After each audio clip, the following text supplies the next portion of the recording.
The Olympic Peninsula in western Washington is home to some of the last temperate rainforest in the world. It's often called the quietest place in the country. It's better therapy for me than anything else I've really been through.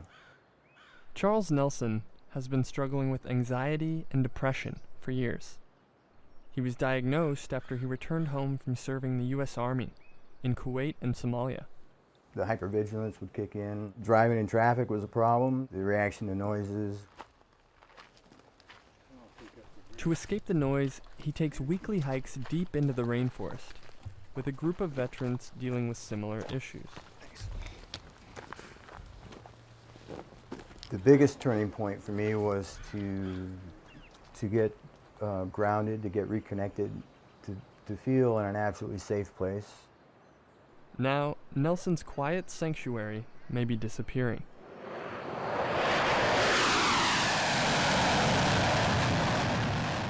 That's because the Olympic Peninsula is becoming a new military training ground.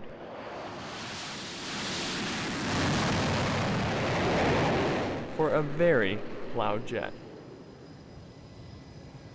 Squadrons of Growler jets are based about 100 miles away at Naval Air Station Whidbey Island. This is where everything starts. Captain Scott Farr oversees the U.S. Navy's Growler fleet.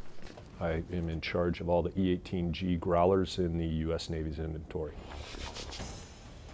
His unit specializes in electronic warfare.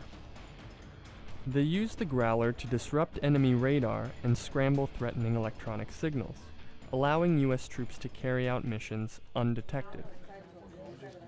Today, Farr is preparing to teach a new class of pilots how to identify and disrupt the right signals. And it takes a lot of very complex training to develop that skill. The problem is, Farr says his training options aren't complex enough.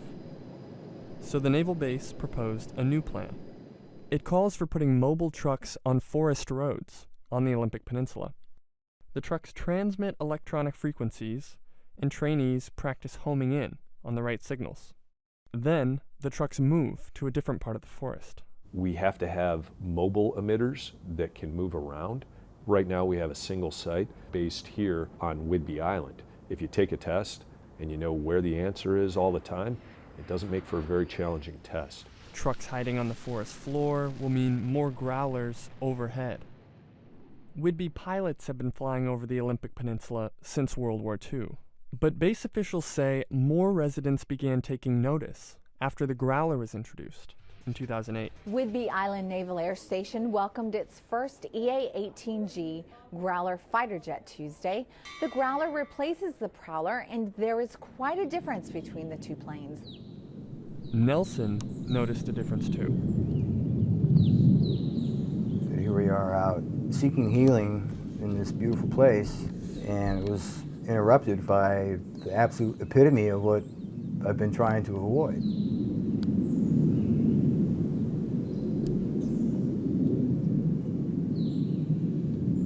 The electronic warfare range is one of many military training activities under consideration for remote parts of western Washington.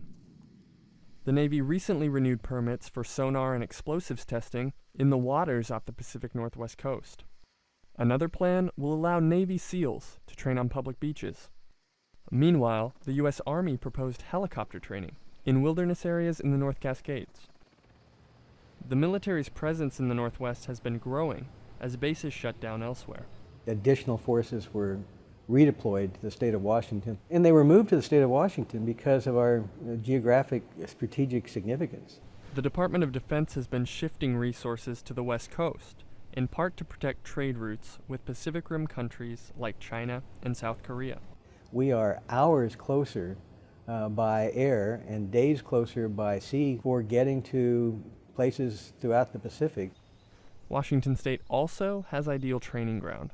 That's becoming more rare. Training ranges themselves are endangered throughout our country just because of population encroachment. As the Northwest's military and civilian populations grow, they'll be more likely to cross paths in the region's quiet places. You know, I'm not anti-military, I'm not anti-Navy at all. My whole point is convinced me that it has to be done here. The U.S. Forest Service recently approved the plan, allowing growlers to fly here 5 days a week, 12 hours a day. Base officials say that's only a 10% increase. Nelson says any increase is too much.